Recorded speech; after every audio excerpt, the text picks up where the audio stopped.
Რომ შევდივით სახში მე სევესალმებოდი ხოლმე შენც. ჩემაც რომ არ იცის თავდაცვის სამინისტრო სად არის? ტერიტორიულად არ იცის. მინდა გამოვეხმაურო ისევ გოგა ბარბაქაძის ტყუილებს, ის ცინიკურად იძახის თურმე მისმა მეუღლემ არ იცის თავდაცვის სამინისტროს მისამართი.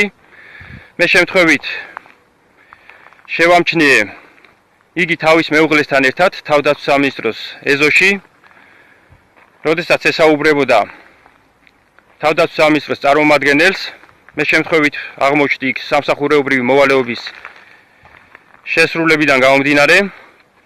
აქვე აღნიშნავ ლევანი ზორიას დროს ზოგიერთი მსახიობი და მომღერალი იყო ვარსკვლავიან თანამდებობაზე გაფორმებული, რაც არის კანონის უხეში დარღვევა. ეს პიროვნებები არ დადიოდნენ სამსახურში და იღებდნენ ხელფასს. მაგალითად არ გაგვიკვირდება ვიცით ჩვენ მომღერალი ლექსენი რო იყო დასაქმებული თავდაცვის სამინისტროში.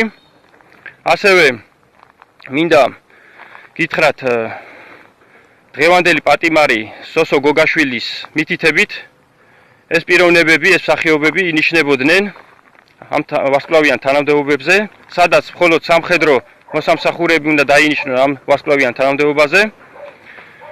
მაშინ ეს პიროვნება იყო სოსო გოგაშვილი კონტრდაზვერის უფროსი და ასე უხეშად ერეოდა მათ დანიშნებში. შემდგომ ლევანი ზორია მაკაროვის სისტემის იარაღებს მათზე საჩუქრად გასცემდა. ეს შეგიძლიათ გადაამოწმოთ. ამ იარაღს ეს პიროვნებები იღებდნენ მოსკოვის გამზირიდან, შეიარაღების საწყობიდან.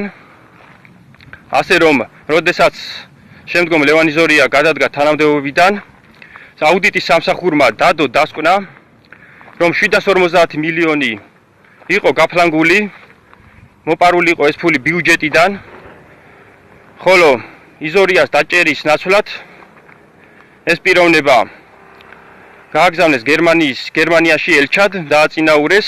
დავით ნემსაძე იმიტომ არ მოწონდათ, რომ კორუფციაში და ნეპოტიზმში და ამ კანონის უხეშ დარღვევებში ამხელდა. მე გახლავართ ყოფილი სამხედრო სამშვიდობო მისიის მონაწილე და 2008 წლის ომის მონაწილე.